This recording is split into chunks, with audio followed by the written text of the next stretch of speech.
ನಮಸ್ಕಾರ ಎಲ್ಲರಿಗೂ. ನಾನು ನಿಮ್ಮ ಪ್ರೀತಿಯ ಗುರುಪ್ರಸಾದ್. ಇವತ್ತು ಈ ಮೊದಲು ಸುಮಾರು ದಿನಗಳ ನಂತರ ನಾವು ಇದು ಎರಡನೆಯ ವಿಡಿಯೋ 2026ನೇ ಸಾಲಿನಲ್ಲಿ ದ್ವಿತೀಯವಾಗಿ ಒಬ್ಬ ಹೊಸ ರೈತರನ್ನು ನಾವು ಇವತ್ತು ಪರಿಚಯ ಮಾಡ್ಕೊಳ್ಳಿಕ್ಕೆ ಬರ್ತಾ ಇದ್ದೀವಿ. ಎಲ್ಲಿ ಬಂದಿದ್ದೀವಿ ಅಂತಂದರೆ ನಾವಿವತ್ತು ಬಾಲ್ಕಿ ತಾಲೂಕಿನ ಅಳವೈ ಗ್ರಾಮದ ರೈತರ ಜೊತೆ ಮಾತಾಡ್ಲಿಕ್ಕೆ ಬಂದಿದ್ದೀವಿ. ಅವರು ಯಾವ ಬೆಳೆಯನ್ನು ಬೆಳೆಸಿದ್ದಾರೆ, ಅದರಲ್ಲಿ ಅವರ ಈ ಹೊಸದಾಗಿ ಏನಪ್ಪ ಅಂತಂದರೆ ಬೆಳೆದಿರತಕ್ಕಂಥ ಬೆಳೆಯಲ್ಲಿ ಯಾವ ರೀತಿಯಲ್ಲಿ ಅವರು ಆದಾಯವನ್ನು ಗಳಿಸಿಕೊಳ್ಳುತ್ತಿದ್ದಾರೆ, ಆ ಆದಾಯವನ್ನು ಅವರು ಯಾವ ರೀತಿ ಗಳಿಸಲಿಕ್ಕೆ ಅವರ ಕಾರಣಗಳೇನು, ಅದನ್ನು ಆ ರೀತಿ ಆದಾಯ ಗಳಿಸಲಿಕ್ಕೆ ಅವರಿಗೆ ಸಿಕ್ಕ ಮಾರ್ಗದರ್ಶನವೇನು ಅಂತಕ್ಕಂಥದ್ದನ್ನು ನಾವು ಇವತ್ತು ಆ ರೈತರ ಜೊತೆ ಚರ್ಚೆ ಮಾಡೋಣ. ಅವರ ಪರಿಚಯವನ್ನು ಪಡೆದುಕೊಳ್ಳೋಣ. ಅವರು ಯಾರು ಏನು ಅಂತ ಅಂಥೇಳಿ ಇವತ್ತು ಅವ್ರ ಜೊತೆ ಮಾತಾಡೋಣ. ಬನ್ನಿ. ಇವತ್ತು ನಮ್ಮ ಜೊತೆ ಇದ್ದಾರೆ ರೈತ ಸಂಜಯ್ ಶಾಮರಾವ್ ಕೋಟ್ಮಾಳೆ ಅನ್ನೋರು. ಇವ್ರ ಜೊತೆ ಮಾತಾಡೋಣ. सर नमस्कार. नमस्कार. तम परिचय ಮಾಡಿಕೊಡಿ. तुमचं नाव काय, तुमचं परिचय करून द्या. संजय शामराव कोटमाळे, आळवाई तालुका भालकी, जिल्हा बिदर. ओके. आपलं आता आज एक नवीन शेतकऱ्यांचं संकट, एक नवीन शेतीबद्दल आम्ही आज इथं आलो आहोत.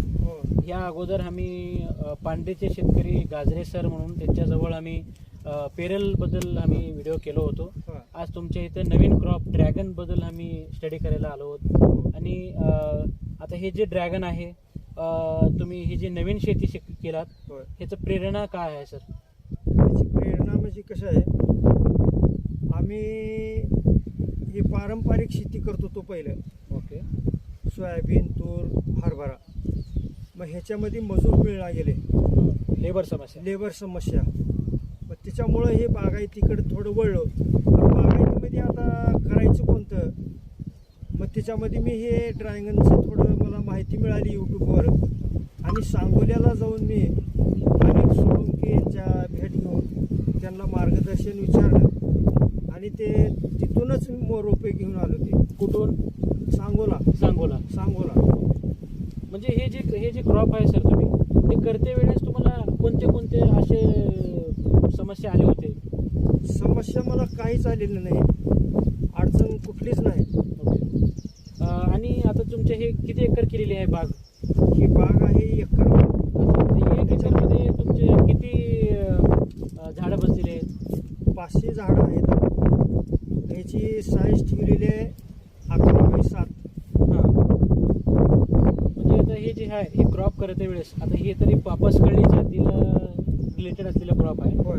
हे क्रॉप तुम्ही हेच क्रॉप का निर्धार केला? त्याला सोडून मी दुसरा क्रॉप करतो. दुसरे आहेत ना, हां. पण थोडे आपले काय सीताफळ आहे, पण ते थोडं मला मान्य नाही. म्हणजे त्याचं लवकर खराब होते ते. आणि पेरू सुद्धा तसेच आहे, आळ्या होत्या पावसाळ्यामध्ये. आणि ह्या फळाला कसं आहे, कुठलं प्राणी काहीच करणार नाही, डुक्कर नाही, हरण नाही, वानेर खाणार नाही. ही व्हेरायटी कोणती आहे सर? हे रेड जम्बो आहे. रेड हां, जम्बो रेड. हे क्रॉप आपल्याला यायला किती दिवस टाइम घेते? ही आम्ही लावल्यानंतर 9 महिन्यामध्ये एक 50 किलोपर्यंत निघालतात. बरं. आता एकरी किती क्विंटल आपल्याला माल दिलेले, नंतर एकाच झाडाला किती किलो आपल्याला वजन फळ दिलेले? आता हे एका झाडाला 15 ते 20 किलो निघते फळं. गेल्या वर्षीचं टार्गेट आमचं बघा नवीन होतं, तिसरा वर्ष का होता, 3.25 लाखाला झाला. आता ह्या वर्षीचं टार्गेट आहे आमचं 5 लाखापर्यंतचं आहे. म्हणजे एकरी सरासरी किती यील्ड येईल?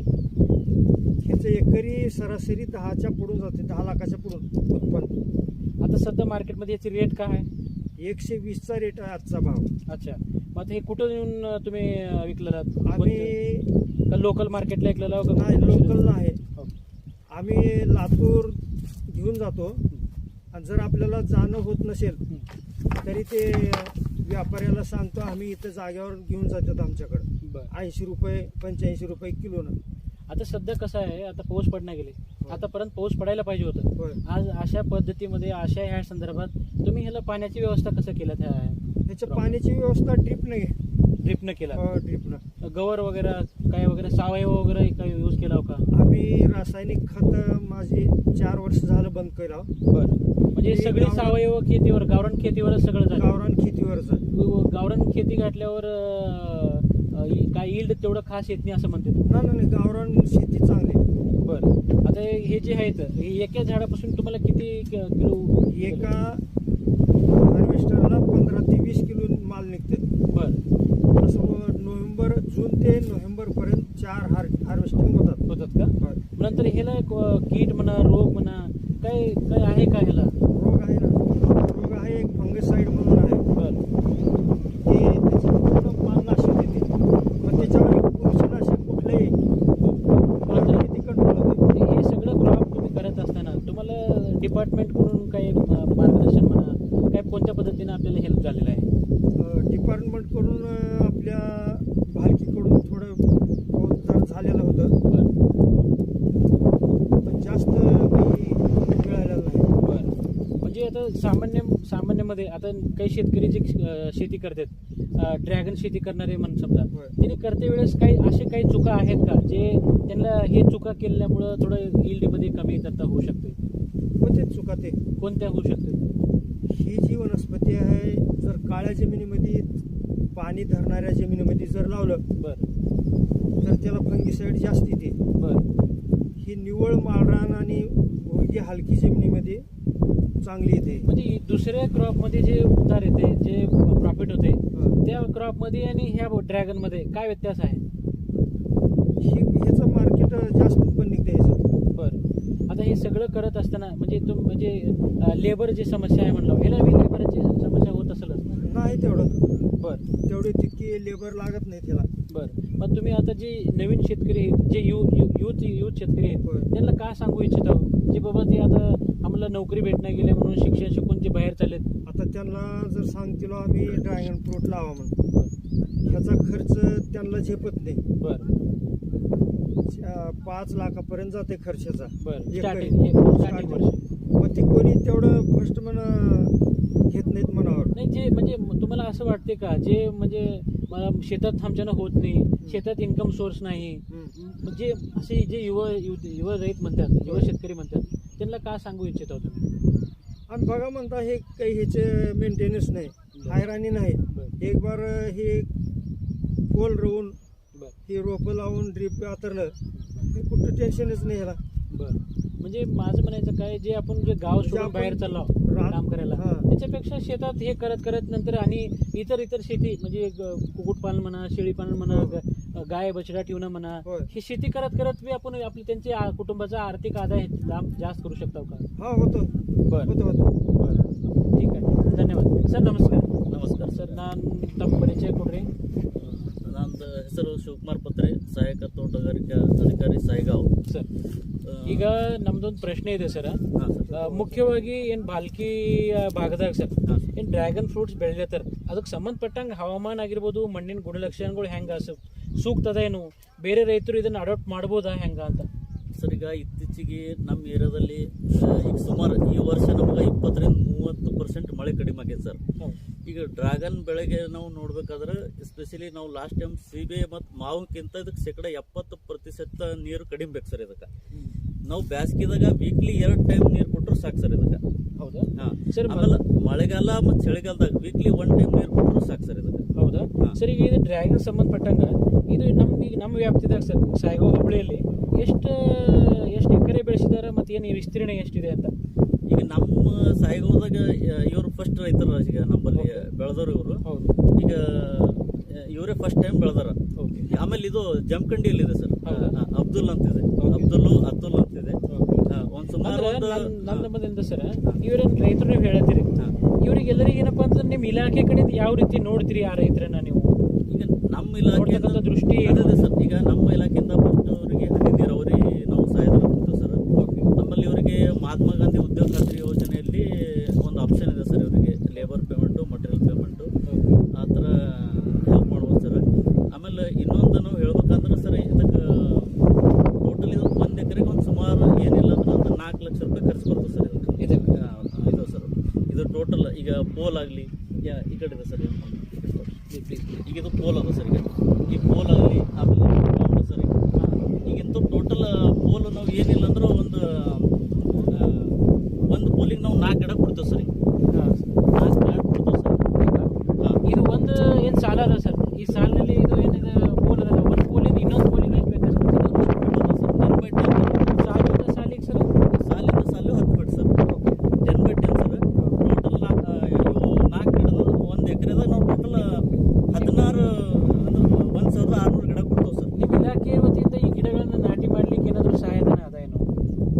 ಈಗ ನಾಟಿ ಮಾಡಕ್ ಅದೇ ಸರ್, ಈಗ ನಾವು ಪ್ರೋತ್ಸಾಹನ ಕೊಡ್ಬೋದು ಸರ್. ನಾವು ಈಗ ರಾಷ್ಟ್ರೀಯ ತೋಟಗಾರಿಕೆ ಮಿಷನ್ ಅಂದ್ರೆ ಹೌದಾ? ಆಮೇಲೆ ಯಾವ್ಯಾವ ದಾಖಲಾತಿ ಹತ್ಬೋದು ಸರ್? ಅವ್ರಿಗೆ ಏನಾದರೂ ತಗೋಬೇಕು ಮಾಡಬೇಕು, ಬೇರೆ ರೈತರು ತಗೋಬೇಕು ಅಂದ್ರೆ ಯಾವ್ಯಾವ ದಾಖಲಾತಿ? ಈಗ ಮಹಾತ್ಮ ಗಾಂಧಿ ಉದ್ಯೋಗ ಖಾತ್ರಿ ಯೋಜನೆ ಅದ ಸರ್. ಇವರಿಗೆ ಸಣ್ಣ ರೈತರ ಪ್ರಮಾಣ ಪತ್ರ ಬೇಕು, ಲಾರ್ನಿಂಗು, ಹೋಲ್ಡಿಂಗು, ವೆಲ್ ಓನರು, ನೀರಾವರಿ ಪ್ರಮಾಣ ಪತ್ರ, ಆಮೇಲೆ ಇವ್ರ ಪರ್ಟಿಕ್ಯುಲರ್ ಜಾಬ್ ಕಾರ್ಡ್ ಇರ್ಬೇಕು ಸರ್. ಸರ್ ಮತ್ತೊಂದು ನನ್ನ ಪ್ರಶ್ನೆ ಇನ್ನೂ ಉದ್ಭವ ಆಗ್ತಾ ಇದೆ. ಈ ಎಲ್ಲ ಮಾಡೋ ಹೊತ್ತಿಗೆ ನಿಮ್ಮ ತೋಟಗಾರಿಕೆ ಇಲಾಖೆ ಕಡೆಯಿಂದ ಆಗಿರ್ಬೋದು, ಆಮೇಲೆ ಈ ರೈತರು ನೀವು ಹೇಳೋದು ಮತ್ತು ರೈತರು ಕೇಳ್ತಕ್ಕಂಥರಲ್ಲಿ ಯಾವ್ಯಾವ ತಪ್ಪುಗಳನ್ನ ರೈತರು ಮಾಡ್ತಾರೆ? ನೀವು ಹೇಳಿದ್ರು ಕೆಲವೊಂದು ತಪ್ಪುಗಳು ರೈತರು ಮಾಡ್ತಿರ್ತಾರೆ, ಅವು ಯಾವುವು ಅಂತ? ಈಗ ಕೆಲವೊಂದು ಸರ್ ನಾವು ಲ್ಯಾಂಡ್ ಪ್ರಿಪರೇಷನ್ ಮಾಡ್ಬೇಕಾಗತ್ತೆ ಸರ್ ಕರೆಕ್ಟಾಗಿ. ಆಮೇಲೆ ಈಗ ಕೆಲವೊಂದು ಟೈಮು ನಾವು ಟ್ರೀಟ್ಮೆಂಟ್ ಕೊಡ್ಬೇಕಾಗತ್ತೆ ಸರ್. ಈಗ ನಾವು ಇದು ಪ್ರೊಪಗೇಷನ್ ಮೆಥಡ್ ಸರ್. ಸ್ಟೆಮ್ಮು ಮತ್ತು ಕಟ್ಟಿಂಗ್ಸಿಂದ ನಾವು ಇದು ಮಾಡ್ತೇವೆ ಸರ್. ಈಗ ಸಪೋಸ್ ಈಗ ಇದು ಅದಂತ ತಿಳ್ಕೊಡಿ ಸರ್. ಈಗ ನಾವು ಇದು ಮನೆಯಲ್ಲಿ ಕೂಡ ನಾವು ಇದ್ರದ್ದು ಇದು ಮಾಡ್ಬೋದು ಸರ್, ಪ್ಲಾಂಟಿಂಗ್ ಮಾಡ್ಬೋದು. ಈಗ ಹೊರಗಡೆ ಏನಿಲ್ಲ ಅಂದ್ರೆ ಇವ್ರು 1 ಕಟ್ಟಿಂಗಿಗೆ 25 ರೂಪೀಸ್ ತಗೋತಾರೆ ಸರ್. ಅಂದ್ರೆ ರೈತರು ಸಹ ಇದನ್ನ ಕಟ್ ಮಾಡಿ ಇದು ಪ್ಲಾಂಟಿಂಗ್ ಮಾಡ್ಬೋದು ಸರ್. ಇದಕ್ಕೆ ಇದು ಏನದ ಒಂದು ಬಳ್ಳಿ ತರ ಇದೆ ಸರ್ ಇದು. ಈಗ ಮತ್ತೊಂದು ಸರ, ಈಗ ಇದನ್ನ ಡ್ರ್ಯಾಗನ್ ಫ್ರೂಟ್ ಸಂಬಂಧಪಟ್ಟಂಗೆ ನೀರಾವರಿ ಆಗಿರ್ಬೋದು, ಗೊಬ್ಬರ ಆಗಿರ್ಬೋದು, ಕೀಟ ನಿರ್ವಹಣೆಗೆ ಸಂಬಂಧಪಟ್ಟಂಗೆ ಇಲಾಖೆಗಳಿಂದ ಯಾವ ರೀತಿ ಸಲಹೆಗಳನ್ನ ಕೊಡ್ತಾ ಇದೀರಿ? ಈಗ ಗೊಬ್ಬರ ಅಂದ್ರೆ ಸರ್, ಈಗ ನಾವು ಈಗ ಇವ್ರಂತ ಈಗ ಆರ್ಗಾನಿಕ್ ಬೆಳಿತಾ ಇದಾರೆ ಸರ್. ಈಗ ನಾವು ಹೊರಗಿನವ್ರಿಗೆ ಈಗ ಕೊಟ್ಟಿಗೆ ಗೊಬ್ಬರ ಬೇಕು ಸರ್. ಮಿನಿಮಮ್ ಸುಮಾರು ಒಂದು 20 ರಿಂದ 25. ಅದ್ರ ಬಾದ ಯೂರಿಯಾ ಬೇಕು ಸರ್, ಒಂದು 200 ಗ್ರಾಮು. ಆಮೇಲೆ ಸಿಂಗಲ್ ಸೂಪರ್ ಫಾಸ್ಫೇಟ್ ಅಂತ ಹೇಳ್ತೇವೆ ಸರ್, ಅದು ಒಂದು 200 ಗ್ರಾಮು. ಆಮೇಲೆ MOP ಹೇಳ್ತೇವೆ ಸರ್. ಆಮೇಲೆ ಇದು ಟ್ರೈಕೋಡರ್ಮಾ ಹೇಳ್ತೇವೆ ಸರ್ ಅವರಿಗೆ, ಒಂದು ಸುಮಾರು ಒಂದು 50 ಗ್ರಾಮ್. ತೋಟಗಾರಿಕೆ ಇಲಾಖೆಯಲ್ಲಿ ಹಾಪ್ಕಾಮ್ಸ್ ಅಂತ ಇದೆ, ಅದನ್ನ ಏನಾದ್ರೂ ಇಲ್ಲಿ ಈ ಫ್ರೂಟ್ಸ್ ಗಳಿಗೆ ಮಾರುಕಟ್ಟೆ ವ್ಯವಸ್ಥೆಗೆ ಸಂಬಂಧಪಟ್ಟಂತೆ ಈ ನಮ್ಮ ಭಾಗದಿಂದ ಈಗ ಅವರು ಹೇಳ್ತಾ ಇದ್ದಾರೆ ಇಲ್ಲಿ 77 ರೂಪಾಯಿ, 88 ರೂಪಾಯಿ, 120 ರೂಪಾಯಿ ಕೆಜಿ ಅಂತ ಹೇಳಿ. ಅದೇ ರೀತಿ ಹೊರಗಡೆ ಹೋದ್ರೆ 200, ಇನ್ನು 250 ಕೆಜಿನೂ ಇದೆ ಸರ್. ಆ ವ್ಯವಸ್ಥೆಯನ್ನ ಈ ರೈತರಿಗೆ ಮಾಡ್ಕೊಡ್ಬೋದು ವ್ಯವಸ್ಥೆ ಇದೆ ಸರ್. ಈಗ ಲಾಸ್ಟ್ ಟೈಮ್ ಇಲ್ಲಿ ನಮ್ಮಲ್ಲಿ ಯೆಲ್ಲೋ ಪಿಂಕಿಶ್ ಅಂತ ಇದೆ ಸರ್. ಇದು ನಾವು ಪರ್ಟಿಕ್ಯುಲರ್ ರೂಲ್ಸ್ ಅಂಡ್ ಗೈಡ್ಲೈನ್ಸ್ ಇದೆ ಸರ್. ಈಗ ನಮ್ದು ಹೊರದೇಶ ಮಾರ್ಕೆಟಿಗೆ ಇದು ಏನದ ಸರ್, ಈ ಫ್ರೂಟ್ಗೆ ವ್ಯಾಲ್ಯೂ ಜಾಸ್ತಿ ಇದೆ ಸರ್. ಅದು ಒಂದು ಫ್ರೂಟ್ ಇದು ನಮ್ಮ ಲೋಕಲ್ ಮಾರ್ಕೆಟ್ ಇದು ಜಾಸ್ತಿ ಹೋಗುತ್ತೆ ಸರ್. ಈಗ ಇದು ನಮ್ಮ ಲೋಕಲ್ ಮಾರ್ಕೆಟ್ ಸರ್. ಇದಕ್ಕೆ ಬೆಲೆ ಸ್ವಲ್ಪ ಲೋಕಲ್ ಮಾರ್ಕೆಟ್ ಅಲ್ಲಿ ಇದು ಇಲ್ಲ ಕಡಿಮೆ ಇಲ್ಲ ಸರ್. ಇದು ಈಗ 120 ರೂಪಾಯಿ ಕೆಜಿ. ಈಗ ಇದು ಹೆಂಗದ ಸರ್, ಸ್ವಲ್ಪ ಇದ್ರ ಟೈಪ್ ಇರ್ತದೆ, ಹುಳಿ ಟೈಪ್. ವ್ಯತ್ಯಾಸ ಏನು ಸರ್? ಇದು ಈಗ ಕ್ವಾಲಿಟಿ ಇದು ಬರ್ತದೆ ಸರ್, ಚೆನ್ನಾಗಿ ಬರ್ತದೆ. ಹಿಂಗಾಗಿ ಇದು ಮತ್ತೆ ಆಕ್ಚುಲಿ ಇದು ಮೆಡಿಸಿನಲ್ ಪ್ಲಾಂಟ್ ಸರ್ ಇದು. ಇದನ್ನ ಸರ್, ಈಗ ಇದನ್ನೆಲ್ಲ ಆದ್ಮೇಲೆ ಈ ರೈತರಿಗೆ ಏನಪ್ಪಾ ಅಂತಂದ್ರೆ ಈ ಬೆಳೆಯನ್ನ ಬೆಳೆಸಲಿಕ್ಕೆ ಮುಖ್ಯವಾಗಿ ನಿಮ್ಮ ಇಲಾಖೆ ವತಿಯಿಂದ ಹೊಸರಾಗಿ ಏನ್ ಮಾಡಬೇಕು ಅಂತ ಅಂತಿದ್ದಾರೆ, ಅವ್ರಿಗೆ ಏನ್ ಸಲಹೆ ಕೊಡ್ಲಿಕ್ಕೆ ಬಯಸ್ತೀವಿ ಸರ್? ಸರ್ ಇತ್ತೀಚೆಗೆ ಈಗ ನಮ್ಮ ಈ ವರ್ಷ ಮಳೆ ಕಡಿಮೆ ಆಗ್ತದೆ ಸರ್. ಇದಕ್ಕೆ ಜಾಸ್ತಿ ನೀರು ಬೇಕಾಗಲ್ಲ ಸರ್. ಈಗ ಎಸ್ಪೆಷಲಿ ಕಂಪೇರ್ ಮಾಡಿದ್ರೆ ನಾವು CBA ಮಾವಿಂಗ್ಕಿಂತ ವೀಕ್ಲಿ ಒಂದು ಡ್ರಿಪ್ ಮುಖಾಂತರ ಮಾಡಿದ್ರೆ ವೀಕ್ಲಿ ಒಂದು ಬೇಸಿಗೆ ಕಾಲದಾಗ 2 ಸರಿ, ಮತ್ತೀಗ ನಾವು ಚಳಿಗಾಲ ಮಳೆಗಾಲದಾಗ ವೀಕ್ಲಿ 1 ಟೈಮ್ ಕೊಟ್ಟರು ಸಾಕು ಸರ್. ಆಮೇಲೆ ಇದಕ್ಕೆ ಹೆಚ್ಚಿಗೆ ಮೇಂಟೆನೆನ್ಸ್ ಇಲ್ಲ, ಏನಿಲ್ಲ ಸರ್. ಆಮೇಲೆ ಇನ್ನೊಂದೀಗ ಡಿಸೀಸ್ ಬಗ್ಗೆ ನೋಡ್ಬೇಕಾದ್ರೆ ಇದಕ್ಕೆ ಸರ್ ಇದು ನಮ್ದು ಏನಂತ್ರಿ ಆಂಥ್ರಾಕ್ನೋಸ್ ಬರ್ತದೆ ಸರ್. ಇದಕ್ಕೆ ಏನ್ ಪ್ರಭಾವ ಬೀಳುತ್ತೆ ಸರ್? ಅದರಿಂದ ಇದು ಕಲೆ ಬೀಳ್ತಾವ ಸರ್. ಕಲೆ ಬಿದ್ದರೆ ಅದು ಕೊಳತಿ ಏನೈತೆ ಹುಳ ಬೀಳ್ತಾವ ಸರ್.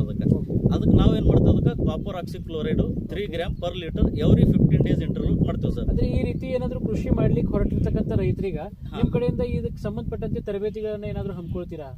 ಈಗ ಅದು KVKಯಲ್ಲಿ ಇದು ಅರೇಂಜ್ ಮಾಡ್ತೇವೆ ಸರ್ ನಾವು. ಮತ್ತು ಅವ್ರಿಗೆ ಎಲ್ಲಾದ್ರೂ ಇತ್ತಂದ್ರೆ ಅವ್ರಿಗೆ ನಾವು ಇಂಟಿಮೇಷನ್ ಕೊಡ್ತೇವೆ ಸರ್. ಇಲಾಖೆ ವತಿಯಿಂದ ನಮ್ಮ ಸರ್ಕಲ್ ಈ ತರ ಟ್ರೈನಿಂಗ್ ಇದೆ ಅಂತ ಹೇಳಿ ನಾವು ಹೇಳ್ತೇವೆ ಸರ್. ಈ ಏರಿಯಾವನ್ನ ಎಕ್ಸ್ಟೆಂಡ್ ಮಾಡ್ಲಿಕ್ಕೆ ಬಯಸ್ತೀರಿ ನಾವು? 100% ಸರ್. ಇದು ಯಾಕಂದ್ರೆ ಇಳುವರಿ ಚೆನ್ನಾಗಿದೆ ಸರ್. ಈಗ ಏನಿಲ್ಲ, ಇದಕ್ಕೆ ಒಂದೇ ಸರ್ ಫಸ್ಟ್ ಇನ್ವೆಸ್ಟ್ಮೆಂಟ್ ಹೆವಿ ಇದೆ ಸರ್. ಓಕೆ ಆಮೇಲೆ ಇದ್ರ ಇಳುವರಿ ಚೆನ್ನಾಗಿದೆ ಸರ್. Okay. ಈಗ ಮಿನಿಮಮ್ 1 ಎಕರೆದಲ್ಲಿ 15 ರಿಂದ 20 ಟನ್ ನಾವು ತೆಗಬಹುದು ಸರ್. ಓಕೆ ಸರ್, ಈಗ ಇತ್ತೀಚೆಗೆ ಹವಾಮಾನ ಬದಲಾವಣೆ ಆಗ್ತಾ ಇದೆ, ಹ್ಮ್. ಆ ಹವಾಮಾನ ವೈಪರೀತ್ಯನೂ ಇದೆ. ಹ್ಮ್. ಈ ಇಂಥ ಒಂದು ಸಿಚುವೇಶನ್ ಅಲ್ಲಿ ರೈತರು ಏನಪ್ಪಾ ಅಂತಂದ್ರೆ ಅಷ್ಟು ಇನ್ವೆಸ್ಟ್ ಮಾಡಿ ಇದನ್ನ ಬೆಳೆಸ್ಲಿಕ್ಕೆ ಮುಂದೆ ಬರ್ಲಿಕ್ಕೆ ನಿಮ್ ಇಲಾಖೆ ವತಿಯಿಂದ ಏನಾದರೂ ಮಾರ್ಗದರ್ಶನ ಕೊಡ್ತೀರಾ ಅಥವಾ ಹೆಂಗೆ ಅಂತ? ಮಾರ್ಗದರ್ಶನ ಕೊಡ್ತೀವಿ ಸರ್. 100% ನಾವು 100% ಮಾರ್ಗದರ್ಶನ ಕೊಡ್ತೀವಿ ಸರ್. ಇತ್ತೀಚೆಗೆ ಏನ್ ರೈತರು ಬೆಳೆಸ್ತಾ ಇದಾರೆ ಸರ್, ಇದನ್ನ ಲಾಭದಾಯಕ ಕೃಷಿ ಅದ ಅಂತ ನೀವು ಹೇಳಿಕ್ ಬಯಸ್ತೀರಾ? 100% ಸರ್ ಲಾಭದಾಯಕ ಅದ. ಈಗ ಮಿನಿಮಮ್ ನಾವು ಇವರಿಗೆ ನಾವು ಇದು ಸೆಕೆಂಡ್ ಇಯರ್ ಇದೆ ಸರ್ ಈಗ ಅವರು ಬೆಳೆಸಂತದ್ದು. ಇದು ಇನ್ನೊಂದು ಸರ್ ಇದು ಜೂನ್ದಾಗ ಇದ್ರದ್ದು ಫ್ರೂಟಿಂಗ್ ಸ್ಟಾರ್ಟ್ ಆಯ್ತು ಸರ್. ಅಪ್ ಟು ಇವ್ರು ನವೆಂಬರ್ ತನಕ ಮಿನಿಮಮ್ 5 ರಿಂದ 6 ಕಟ್ಟಿಂಗ್ ತಗೋಬೋದು ಸರ್ ಇವರು. ಓಕೆ, ಈಗ ಸರ್ ಮತ್ತೊಂದು, ಈಗ ಇಲ್ಲಿವರೆಗೆ ನಾವು ರೈತರ ಜೊತೆನೂ ಚರ್ಚೆ ಮಾಡಿದೀವಿ, ನಿಮ್ಮ ಜೊತೆನೂ ಸುಮಾರು ಸಲಹೆಗಳನ್ನ ಪಡ್ಕೊಂಡಿವಿ. ಈ ಎಲ್ಲಾ ವಿಷಯಗಳ ನಡುವೆ ಸರ್ ನಿಮ್ಮ ಭಾಗದ ರೈತರಿಗೆ ನಿಮ್ಮ ಇಲಾಖೆ ವತಿಯಿಂದ ಏನು ಹೇಳಿಕ್ ಬಯಸ್ತೀರಿ ಸರ್? ಇಲ್ಲ, ಈಗ ನಮ್ಮ ಇಲಾಖೆಯಿಂದ ಸ್ವಲ್ಪ ಹಾರ್ಟಿಕಲ್ಚರ್ ಬೆಳೆದ್ರಿಂದ ಉತ್ಪನ್ನ ಜಾಸ್ತಿ ಮಾಡ್ಕೋಬಹುದು ಅಂತ ಹೇಳಕ್ ಬಯಸ್ತೀನಿ ಸರ್. ಸರ್ ಮತ್ತೊಂದು, ಈ ಎರಡು ಏನು ಬೆಳೆಗಳದಾವ, ಈ ಎರಡೂ ಬೆಳೆಗಳ ನಡುವೆ ಏನು ಗ್ಯಾಪ್ ಪ್ಲೇಸ್ ಅದ ಸರ್, ಅದ್ರಲ್ಲಿ ನಾವು ಇನ್ನೊಂದು ಬೆಳೆಯನ್ನು ತೆಕ್ಕೊಳ್ಬಹುದಾ? ತೆಕ್ಕೋಬೋದು ಸರ್. ಏನಾಗುತ್ತೆ ಅಂದ್ರೆ ಫಸ್ಟ್ ಇಯರ್ ಅಷ್ಟೇ ಸರ್, ಸೆಕೆಂಡ್ ಇಯರ್ ಅಷ್ಟೇ ಅದು ಕಂಫರ್ಟ್ ಆಗಲ್ಲ ಸರ್ ಅದು. ಅಂದ್ರೆ ಇಳುವರಿದಲ್ಲಿ ಸಮಸ್ಯೆ, ಇಳುವರಿ ಆಗ್ಬೋದು. ಆಮೇಲೆ ಇದು sir pest and disease attack ಆಗಂತ ಚಾನ್ಸಸ್ ಇರ್ತದೆ. ಹಂಗಾಗಿ ನಾವು ಜಾಸ್ತಿ ರೆಫರ್ ಮಾಡಂಗಿಲ್ಲ ಸರ್ ಒಳಗಡೆ. ಈಗ ಏನಿರ್ತದೆ ಸರ್, ಈಗ ಟ್ರ್ಯಾಕ್ಟರ್ ಅದನ್ನು ಹೊಡ್ಲಿಕ್ಕೆ ಈಸಿ ಆಗುತ್ತೆ ನಮ್ಗೆ, ಸ್ಪ್ರೇ ಮಾಡ್ಲಿಕ್ಕೆ ಈಸಿ ಆಗ್ತದೆ. ಇದು ಪೆರಿನಿಯಲ್ ಕ್ರಾಪ್ಸ್ ಆಗೋದ್ರಿಂದ ಸ್ವಲ್ಪ ಲಾಂಗ್ ಟರ್ಮ್ದಿಂದ ಈಗ ಒಳಗೆಲ್ಲ ಟ್ರ್ಯಾಕ್ಟರ್ ಎಲ್ಲ ಓಡಾಡಬೇಕಲ್ಲ ಸರ್, ಹಾಗಾಗಿ ಇದು ಮಾಡ್ತೀವಿ.